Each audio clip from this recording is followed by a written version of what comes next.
Okay, આપણે એક દાખલાની રકમ વાંચી, રકમને સમજ્યા પછી પ્રક્રિયા ખાતું 1 બનાવ્યું, આંતર પ્રક્રિયા નફાની અંદર, બરાબર છે. અને હવે આપણે એના પરથી પ્રક્રિયા ખાતું 2 બનાવી રહ્યા છીએ. પ્રક્રિયા 2 ની પણ બધી વિગતો આપી છે. પહેલી જ એન્ટ્રી કયું છે રકમમાં કે શરૂઆતનો સ્ટોક 2000 ગણો, એટલે અહીંયા કયો સૌથી પહેલા પહેલી એન્ટ્રી કઈ આવશે? શરૂનો સ્ટોક કેટલી રકમ છે? 2000. એમાં કોઈ હવાલો છે કે નહીં જોઈ લેવાનું. તેમાં હવાલો છે, નીચે કહેલું જ છે કે વર્ષ દરમિયાન વેચાણ 64000 થયું હતું. પ્રક્રિયા 2 ના તૈયાર માલના સ્ટોક પર નહીં મળેલ નફા માટેનું અનામત અનુક્રમે 600 અને 2200 હતું, બરાબર. એટલે પ્રક્રિયા 2 માં 600 રૂપિયા અનામત રાખવાનો છે, બરાબર. શરૂઆતના સ્ટોકમાંથી નફો અનામત કેટલો રાખવાનો છે? પ્રક્રિયા 2 માં 600. અને તૈયાર માલનું ખાતું આના પછી બનાવીશું બાજુમાં. તો તૈયાર માલનો જે ખાતું બનાવવાનો છે એમાં કેટલા રૂપિયા નફો અનામત રાખવાનો છે? 2200. અહીંયા અનામત કેટલો નફો રાખવાનો કહ્યું છે? 600. એટલે 2000 રૂપિયા જે શરૂઆતનો સ્ટોક હતો પ્રક્રિયા ખાતા 2 નો, એમાંથી નફો અનામત કેટલામાં રાખવાનો છે? 600. તો પડતર કેટલી હશે? આપણી પાસે કુલ રકમ છે, નફાની રકમ છે, તો પડતર કેટલી હશે? કુલ રકમ એટલે શું? પડતર વત્તા નફો એટલે કુલ રકમ થાય. તો 2000 માંથી 600 બાદ કરો, કેટલા આવશે? 1400 રૂપિયા. તો આ 1400 રૂપિયા પડતર છે, બરાબર. 600 શું રાખવાનો છે?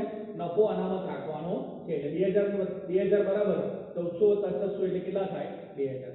ખ્યાલ આવી ગયો? તો અનામત રાખવાનો નફો કયો હોય તો આ રીતે કુલ રકમમાંથી અનામત નફો જુદો કાઢો એટલે તમને કઈ રકમ મળી જાય? પડતરની રકમ મળી જાય, બરાબર. ત્યારબાદ બરાબર અહીં જો લખેલું છે પ્રક્રિયા 2 ખાતે લઈ ગયા, તો હવે અહીં શું કરવું પડશે? પ્રક્રિયા 1 થી બાકી આગળ લાયા લખવી પડશે કે પ્રક્રિયા 1 થી બાકી આગળ લાયા. કેટલી બાકી છે? કુલ રકમ 33000, પડતર 22000 અને નફો કેટલો છે? 11000, બરાબર છે. તો આ રકમ લખી નાખી. હવે પ્રક્રિયા 2 ના ખર્ચા જો રકમમાં આપેલા છે લાઈન સર. શરૂઆતનો સ્ટોક કેટલો કયો છે? 2000, બરાબર છે. શરૂઆતનો સ્ટોક 2000 આપ્યો છે. ત્યારબાદ શરૂઆતનો સ્ટોક 2000 એની એન્ટ્રી આવી ગઈ. બીજી આપેલી છે માલ સામાન, મજૂરી, બરાબર, કારખાના ખર્ચ, આખર સ્ટોક. તો આ બધા ખર્ચાને પણ આ રીતે જેમ લાઈન સર લખ્યા હતા એમ લાઈન સર અહીંયા લખવા પડશે. એક વસ્તુ ધ્યાનમાં રાખવાની કે આખર સ્ટોક બાદ થાય. તો પહેલી વસ્તુ અહીંયા આવશે માલ સામાન. માલ સામાનની રકમ કેટલી આપેલી છે? 2000, બરાબર. 2000 એ પૂરેપૂરી રકમ છે, પડતર જ છે, એમાં કોઈ નફો સમાયેલો નથી. ત્યારબાદ મજૂરી. મજૂરી કેટલી રકમ અહીં કઈ છે? 8000. એટલે 8000 પૂરેપૂરી 8000 મજૂરી અહીંયા લખવી પડશે, બરાબર છે. 8000 એ પૂરેપૂરી પડતર મજૂરી છે, એમાં કોઈ નફો સમાયેલો નથી. ત્યારબાદ શું છે? કારખાના ખર્ચ આપ્યો છે, પછી લખાશે. આખર સ્ટોક આપ્યો છે, તો આખર સ્ટોક આમાંથી શું કરવો પડે? બાદ કરવો પડે. બાદ આખર સ્ટોક. આખર સ્ટોક બાદ કરીએ તો આનું ટોટલ પહેલા કરવું પડે તો બાદ થાય. ટોટલ કરીએ રકમનું, ટોટલ કેટલું થશે? 45000. આ રકમનું ટોટલ થશે 33400 અને આ રકમનું ટોટલ થશે 11000 + 600, 11600, બરાબર. આ કુલ રકમ આવી. હવે એમાંથી આખર સ્ટોક બાદ શું કરવાનું છે? આખર સ્ટોક જુઓ, હું તમને વારંવાર કહેતો હતો આખર સ્ટોકની રકમ કેટલી આપેલી છે? 1500 આપેલી છે, બરાબર છે. આખર સ્ટોક કેટલી આપી છે? 1500. હવે અહીં સમજો આ પ્રક્રિયા 1 હતું ખાતું. પ્રક્રિયા 1 ની અંદર શું હતું? આખર સ્ટોક 2000 હતો. 2000 પડતરમાં લખી દીધો. કેમ? કારણ કે ઉપર જે કુલ પડતરની રકમ હતી એમાં નફાનો કોઈ ભાગ હતો નહીં. અહીંયા જો ઉપરની આ કુલ પડતર છે, ઉપરની કુલ રકમ, એમાં પડતર અને નફાનો બંનેનો ભાગ છે. આ બંનેનું ટોટલ થઈ અને કુલ રકમ બને છે. તો આ જે આખર સ્ટોક છે એને પણ બે ભાગમાં વહેંચવો પડશે. કુલ રકમ અને પડતરમાં વહેંચવો, પડતર અને નફામાં વહેંચવા પડશે. પડતર અને નફામાં પાછા કેવી રીતે વહેંચવાના? ફરી પાછો પ્રશ્ન ઊભો થાય. તો કેવી રીતે વહેંચીશું? બરાબર છે. આ 1500 ને અહીંયા વહેંચવાના છે. તો કયા પ્રમાણમાં વહેંચીશું? તરત જ આપણા મગજમાં ત્રિપદી આવી જોઈએ. 1, 2 અને 3 પદ છે તો ચોથું પદ મળે. ચોકડી ગુણાકાર કરો. 33400 × 1500 ભાગ્યા 45000. ચોકડી ગુણાકાર કરો એટલે તરત જ તમને જવાબ મળશે. 1500 માંથી કેટલી પડતર આવશે? 1500 માંથી પડતર આવશે 1113. 1113, બરાબર છે. તો 1500 × 33400 કર્યા ભાગ્યા 45000 કર્યા તો કેટલી રકમ મળી? 1113. એટલે 1500 માંથી 1113 શું છે? પડતર છે. ઉપરના પ્રમાણે લીધી. તો હવે નફો કેટલો હશે? નફો 1500 માંથી 1113 બાદ કરો, જે રકમ આવે તમારી નફાની રકમ, બરાબર. 387 જેટલી રકમ આવશે. 387 એ તમારું શું થશે? નફો થશે. ખ્યાલ આવી ગયો? તો એ આખા સ્ટોકના બે ભાગ કર્યા, પડતરે અલગ કાઢી, નફો અલગ કાઢ્યો. આગળની પ્રક્રિયા એકમાં નતું કર્યું. કેમ નતું કર્યું? કારણ કે આગળની પ્રક્રિયામાં જો ઉપર જે કુલ રકમ છે એ જ પડતરની રકમ હતી, એમાંથી નફાનો કોઈ ભાગ છે નહીં, માટે પ્રક્રિયા એકમાં કર્યું નતું. અહીંયા જો કુલ રકમમાં પડતર અને નફાનો ભાગ પણ રહેલો છે, માટે પડતરમાંથી કુલ રકમમાંથી પડતર અને નફો બંને અલગ અલગ બાદ કરવા પડે. આખા સ્ટોકની આ રકમ બાદ કરો એટલે તમને પહેલો જવાબ મળે. પહેલો જવાબને આપણે વારંવાર શું કહીએ છીએ? પ્રાથમિક પડતર. ત્યારબાદ એમાં બીજા ખર્ચા ઉમેરાય. રકમ કેટલી આવશે? 45000 માંથી 1500 બાદ કરવાના, 43500 બરાબર. પડતરની રકમ કેટલી આવશે? 32287 અને 11600 માંથી 387 બાદ કરો કેટલા આવશે? 11213 બરાબર છે. આ આપણું શું મળ્યું? પ્રાથમિક પડતર આપણને મળ્યું. હવે એમાં બીજો ખર્ચો ઉમેરાશે, કારખાના ખર્ચ. અહીં આપેલો છે દાખલામાં. કારખાના ખર્ચા જુઓ, દાખલામાં કેટલા આપેલા છે? રકમમાં લખેલા છે 2000 બરાબર. તો કારખાના ખર્ચા 2000 એ પૂરેપૂરા પડતર કિંમતે છે, માટે પડતરમાં જ લખાશે, નફામાં લખાશે નહીં. ટોટલમાં રકમ ઉમેર દો. 45500 કુલ રકમ, પડતરની રકમ થશે 34287 અને નફો તો 11213 બરાબર છે. આ આપણી કુલ પડતર આવી ગઈ. એક રીતે જોવા જઈએ તો કુલ પડતર. ચલો, अब કુલ પડતર આવી જાય પછી સામાન્ય રીતે આપણે શું કરતા હોઈએ છીએ? નફો ઉમેરી અને વેચાણ કિંમત આવે કાં તો ફેરબદલી કિંમત આવે. પડતરની અંદર આપણે નફો ઉમેરવો પડે. નફો ઉમેરો એટલે તમારી કઈ કિંમત આવે? ફેરબદલી. અહીંયા એનું નામ ફેરબદલી છે કારણ કે બીજી પ્રક્રિયામાં માલ જાય છે. જો બજારમાં વેચતા હો તો આને સીધી વેચાણ કિંમત કહેવાય, અને આપણે જૂના પડતરના પત્રકમાં આને આપણે વેચાણ કિંમત કહેતા હતા. બરાબર છે. હવે એના માટે હવાલો છે નફો ગણવા માટે. શું હવાલો છે? ત્રીજી લાઈનમાં દાખલામાં આપેલો છે કે જ્યારે બીજી પ્રક્રિયામાંથી તૈયાર સ્ટોકમાં માલ આગળની પ્રક્રિયામાં લઈ જવાનો છે તો મૂળ કિંમત પર 20% નફો. મૂળ કિંમત. આ કઈ કિંમત થઈ? મૂળ કિંમત. આ ફેરબદલી કિંમત અથવા વેચાણ કિંમત કહેવાય. આની પર નફો કેટલા ટકા લેવાનો છે? 20%. સરળ છે. આના 20% કમાઈ લો. 45500 ગુણ્યા 20 ભાગ્યા 100 બરાબર. 45500 ગુણ્યા 20 ભાગ્યા 100 બરાબર. પડતરના 20% રકમ આ લેવાની છે બરાબર. આના 20% રકમ લેવાની છે. તો કેવી રીતે થશે? 45500 ના 20% કરો તો 45500 ગુણ્યા 20 ભાગ્યા 100 એટલી રકમ નફો. કારણ કે મૂળ કિંમત પર, પડતર પર સીધી લેવાની. જો વેચાણ કિંમત પર કે ફેરબદલી કિંમત પર લેવાની હોય તો શું કરત? આને 100% ધારક, આ 20% ધારક, આને કેટલી ટકા ધારક? 80%. પણ એવું આમાં કરવાનું નથી. આમાં સીધું પડતર પર આપી દીધું છે. તો 45500 ના 20% નફો કેટલો થશે? 9100 બરાબર છે. ધ્યાન રાખો, આ નફો છે. શું છે? નફો. નફો છે તો એ પડતરના ખાનામાં નહીં લખાય. કયા ખાનામાં લખાશે? નફાનું અલગ ખાનું છે એમાં લખાશે. નીચે ટોટલ કરો આપણી રકમનું. ટોટલ આવશે 54600. પડતરનું ટોટલ આવશે બરાબર છે 34287 જે છે એ, અને નફામાં એકમ ઓછો ઉમેરાશે એટલે કેટલું થશે? 20313 રકમ થશે બરાબર છે. તો આ અહીંયા આપણું ખાતું પૂરું થયું કહેવાય. ઉધાર બાકી કઈ બાજુ લઈ જવાની? પાછી જમા બાજુ. જમા બાજુ લઈ જઈએ એટલે કઈ કરવાનું નથી. રકમ એની જ લખવાની છે. 54600 34287 20313. આ રકમ ઉપર લખીએ 54600 34287 20313. અહીં શું લખાશે? તૈયાર માલ ખાતે લઈ ગયા. કયા માલ ખાતે લઈ ગયા? તૈયાર માલ ખાતે. જેમ અહીંયા ગણતરી કરી કે પ્રક્રિયા 2 ખાતે લઈ ગયા, એમ હવે ત્યાં ક્યાં લઈ જવા પડશે? તૈયાર માલ ખાતે લઈ જવા પડશે. હજુ પણ ખાતું પત્યું નથી. એક એન્ટ્રી બાકી રહી છે. કઈ એન્ટ્રી બાકી રહી છે? વારંવાર કહું છું, આખર સ્ટોક. આ પ્રક્રિયાનો આખર સ્ટોક અહીંયા જ પડ્યો રહે, ક્યાંય જાય નહીં બરાબર. ક્યાંય જાય નહીં. અહીંયા નીચે એની એન્ટ્રી આપવી પડે. શું લખવું પડે? આખર સ્ટોકની બાકી આગળ લાયા. આખર સ્ટોકની બાકી આગળ લાયા. કેટલી છે? 1500 1113 387 બરાબર છે. તો અહીંયા ઘડી આપણું આ ખાતું શું થાય છે? પૂરું થાય છે. આના ઉપરથી હજુ ત્રીજું ખાતું બનાવવું પડે. કયું ખાતું બનાવવું પડે? તૈયાર માલનું. તો તૈયાર માલનું ખાતું પણ બનાવી દઈશું. બાજુમાં જો તૈયાર માલનું ખાતું આ રીતે ખાતા જ પાડવાના છે બરાબર છે.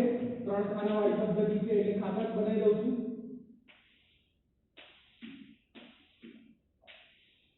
બરાબર છે। વિગત કુલ પડતર નફો, વિગત કુલ પડતર નફો, બરાબર છે। અને કયું ખાતું બન્યું છે? તૈયાર માલનું ખાતું। ચલો તૈયાર માલનું ખાતું, બરાબર, તૈયાર માલનું ખાતું। ચલો હવે એન્ટ્રી કરવાની છે। તૈયાર માલના ખાતામાં યાદ રાખો માલ તૈયાર થઈ ગયો છે। માલ તૈયાર થઈ જાય એટલે સામાન્ય રીતે કયા ખર્ચા ના આવે? માલ સામાન, મજૂરી, કારખાના ખર્ચ એવું બધું તૈયાર ખાતામાં આવે નહીં। તૈયાર ખાતામાં જો શું કહ્યું છે? નીચે વિગતમાં બધી માહિતી આપેલી છે કે તૈયાર માલમાં સ્ટોકની શરૂઆત 8000 થી થઈ હતી। કેટલાથી થઈ હતી? 8000। તો તૈયાર માલનો શરૂઆતનો સ્ટોક કેટલો છે? શરૂઆતનો સ્ટોક 8000।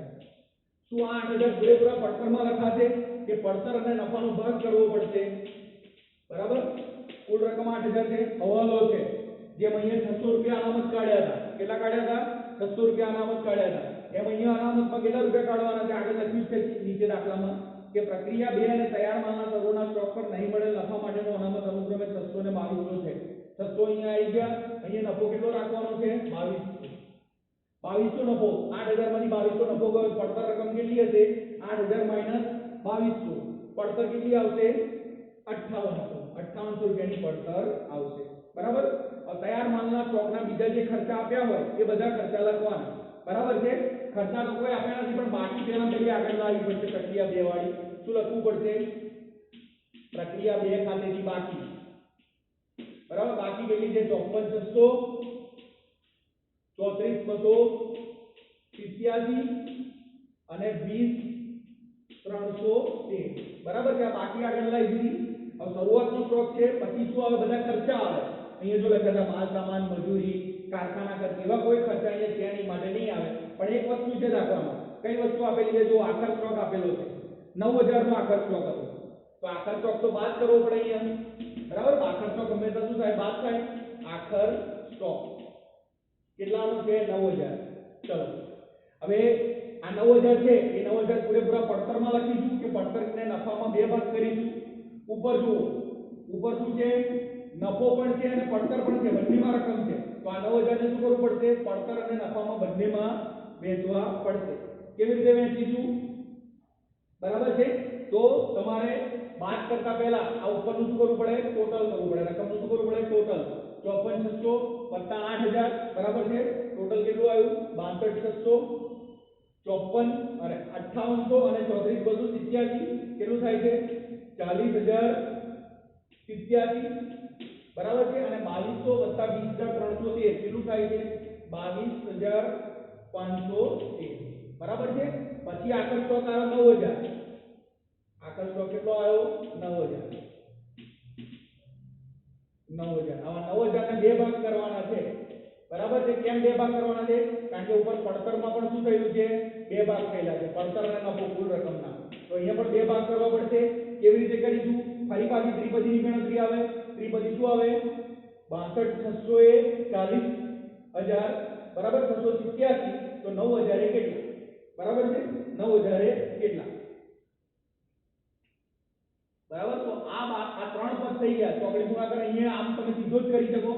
કેલ્ક્યુલેટરમાં 9000 ગુણ્યા 40087 ભાગ્યા 62600 કરો તો તમને અહીંની રકમ મળી જાય, બરાબર।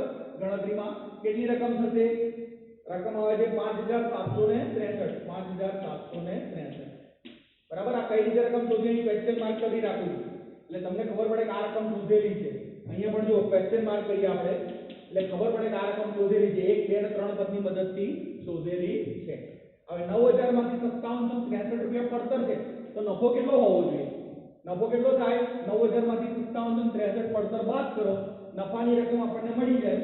નફાની રકમ કેટલી થશે? 3237, બરાબર છે, 3237।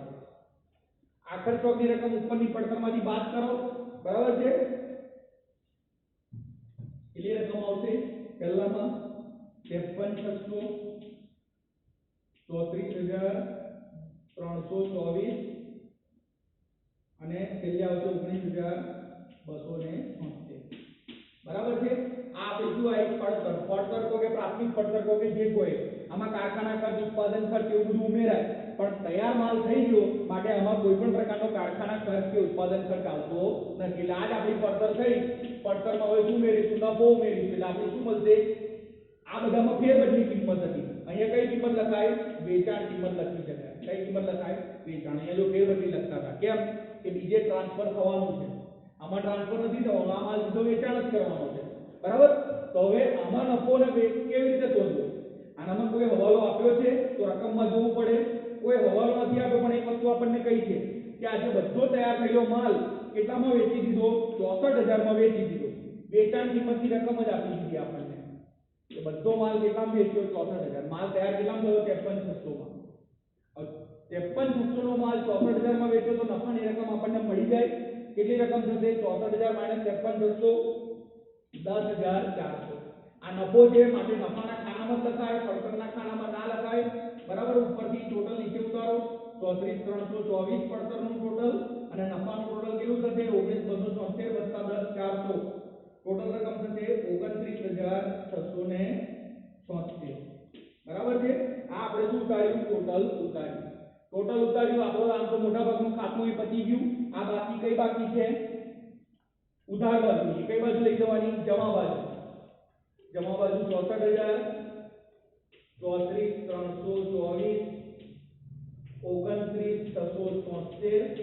એ જ રકમ ઉપર લાવો. 64,000 34,324 અને 29,676. અહીં શું લખાશે હવે? આ રકમને હવે શું કરીશું આપણે? વેચાણ ખાતે લઈ જઈશું. આ માલ બીજી પ્રક્રિયામાં આગળ નથી જતો. પ્રક્રિયા 1 નો માલ 2 માં આવ્યો, 2 નો માલ તૈયારમાં આવ્યો, તૈયારનો માલ ક્યાં જશે? વેચાણ ખાતે. માલ વેચી દીધો. અહીં છે ને બધો માલ 64,000 માં વેચી દીધો. એક એન્ટ્રી આપવાની, વારંવાર નહીં ભૂલવાનું. શું કરીએ છીએ? આખર સ્ટોક અહીં જ પડ્યો રહેતો. શું લખવું પડશે? આખર સ્ટોક બાકી આગળ લાયા. આખર સ્ટોક બાકી આગળ લાયા. કેટલી છે? 9,000 પડતર 5763 અને 3237. એમાં શું છે? નફો છે. બરાબર છે? તો આ રીતે તમે જોવા જાવ તો પ્રક્રિયા 1 ખાતું, 2 ખાતું, કદાચ પરીક્ષામાં આવે તો પ્રક્રિયા ખાતું 3 પણ બનાવવું પડે, પછી તૈયાર માલનું ખાતું પણ બનાવવું પડે. બરાબર છે? આમાં ફરક એટલો જ છે કે આમાં દરેક પ્રક્રિયામાં નફો ચડે છે.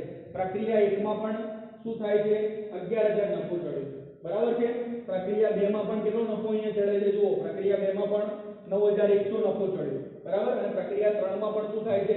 10,400. દરેક પ્રક્રિયામાં નફો ચડાઈ માલ આગળ જાય માટે આને શું કહેવાય છે?